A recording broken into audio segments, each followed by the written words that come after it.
Let's start the third ventricle. The third ventricle is the cavity between two diencephalon, and this is present between the two thalamus or some part of the hypothalamus. And this is the red color cavity you can see here. This is the third ventricle, and this third ventricle extends from the interventricular foramen to the aqueduct of Sylvius, and anteriorly it is from the lamina terminalis. And this third ventricular cavity is covered here with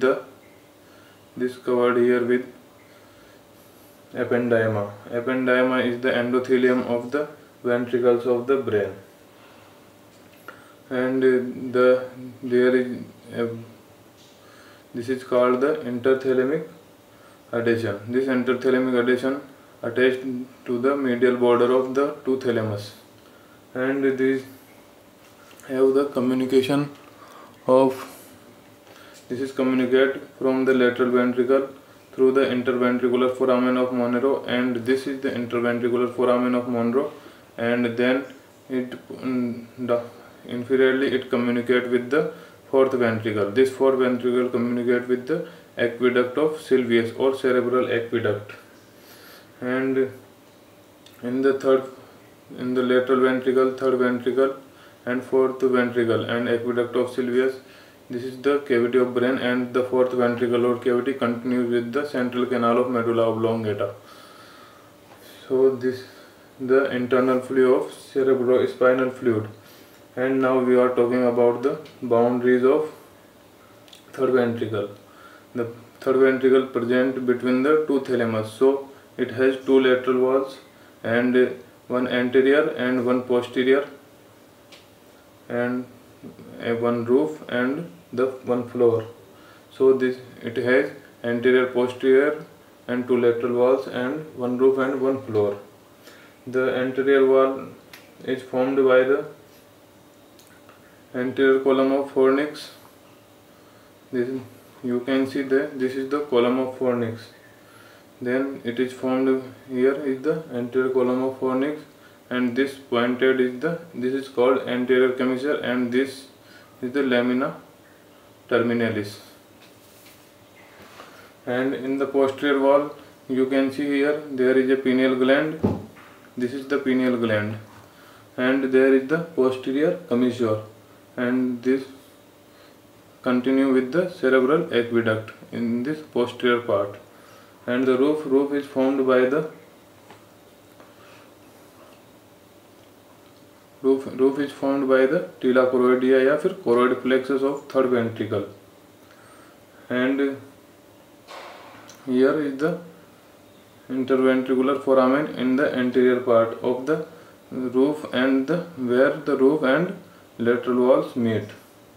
And in the floor there is multiple structure, which is we can see here from anterior to posterior. There is the optic chiasma, in the optic races come here, and this is the infundibulum of the pituitary gland or hypophysis cerebri. This is the infundibulum and this is the hypophysis cerebri, you can see in the floor.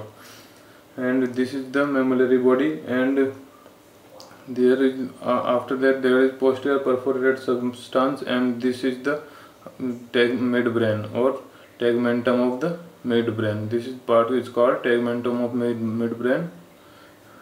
So this is the floor formed by the 5 or 6 structure, and both lateral wall.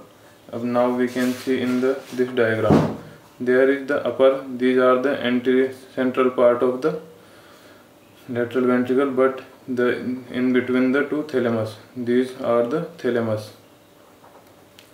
Between the two thalamus, this is the cavity of third ventricle, and we can see the both lateral walls. And now come again in this diagram, there is the upper part is the thalamus and the lower part is hypothalamus, and between them there is a line that is called hypothalamic sulcus, and this hypothalamic sulcus continue from the foramen of Monro to aqueduct of Sylvius. There is the aqueduct sulcus, and this upper part formed by the thalamus and this lower part formed by the hypothalamus. And in the lateral wall there is, this is the interthalamic adhesions. So these interthalamic adhesions connect both the thalamus through the third ventricle.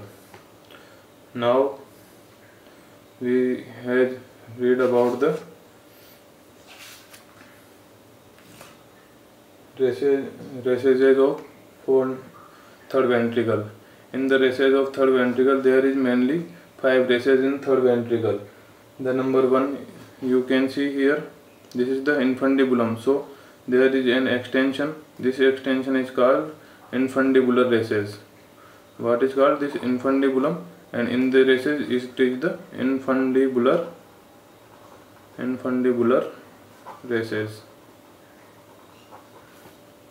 And the next recess in optic chiasma.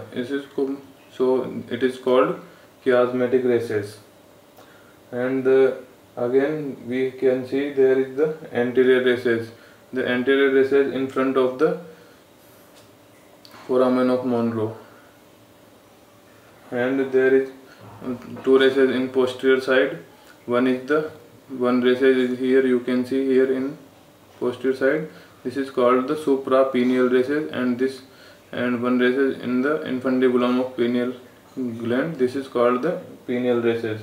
So there is the 5 recesses. One is anterior recess, optic recess or chiasmatic recess. This is infundibular recess, suprapineal recess and pineal recess. Now we can see there is the roof. This is from the tila choroidea or choroid plexus of third ventricle. You can see here